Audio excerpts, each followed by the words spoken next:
Good morning, class. This is another thermal physics vlog where I'm going to walk through the locations and expectations where you're going to access and submit your midterm exam coming up on Friday. The midterm exam is this Friday, April 10th, 2020. It's going to cover basically Chapter 5, 6, and 7. Check your email for the specific details. It won't be all of Chapter 5 and it won't be all of Chapter 7. It will be all of Chapter 6. But let's go to the course Moodle page, which is really the primary logistical resource at this point in the course. So we'll scroll down all the way to Chapter 7 and take a look at a few things. So if we look at the Chapter 7 panel on Moodle, I've got a few things. The slides for the video lectures are a PDF here. All the class notes. I think all the homework. Let me check and make sure I have the last submitted homework up. I get those up as soon as I can. Let's see.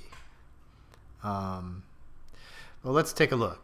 So you'll see your homework. This homework is due tomorrow. 721 is the start problem. Beneath the homework, I put a panel called Practice Midterm. So the Practice Midterm is an assignment that'll be exactly like what you see for your actual midterm, which will be down here on this panel. So I'm just going to click it right now.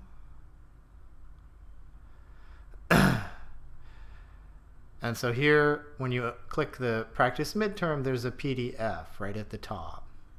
All right, and so this is actually the practice exam from 2018, which I recommend that you do as an actual practice, maybe on like Thursday before the real exam. So you could click this, and it makes a PDF file that you can open up, and it's the standard kind of exam that you would see in class. And so you can print this out and write it on paper. You can alternately, you can just keep it on your computer and you can add your submissions in the text box, as we said before. Right, you can actually type into here. So if you wanted to answer number 1, you would just type 1 and write what you want. If you do print it out and handwrite your solutions, you'll then want to get images of your solutions, like phone pictures or scanned in, and just drag and drop them here. Save your changes. All right, and now it's submitted for grading, okay? So let's go back. Yeah, so that's how it's going to go. There's going to be an assignment exactly like this down here under midterm 2. All right, and so the solutions to that practice exam are also right here for you to look at when you're done. Don't just look at the solutions. If you do that, you're likely to make your performance on the exam significantly worse than if you first tried to do the exam cold, right? Without looking at any solutions. You need to use that as a tool to identify things you need to work on, not as sort of a memorization tool. Because, of course, the new exam is going to be totally different. You're going to feel like you never saw any of it before. That's what physics exams are like. And in some sense, you have to trust that the tools that you've learned in the class are adequate to dealing with the new problems that you're given. So to help you do that, I copied the learning objectives with some adaptations from the course syllabus. So let me click on that now. So yeah, course learning objectives with a couple of extra instructions. And so the idea is you've got this list of objectives, you should read through them, and then you should go through your course materials, especially your notes and the videos, to find out where the learning objectives are addressed. Right? Make sure that you can find that. I think that's a really useful exercise. And then you probably need to find problems, right? So for example, derive all the thermodynamic potentials by Legendre transformations of the internal energy. That's going to be in the class notes. It's sort of in chapter 5 of Schroeder.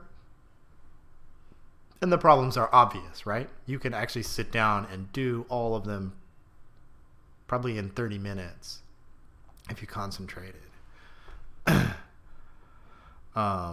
Same with here. So some of these are obvious where the problems are. So then I think point 4 is significant, where you might want to stop and think about how could these learning objectives be changed or adapted to be a question on an exam that is, by design, supposed to be something that the class has not really seen before, at least not in the specific form that it appears on the exam.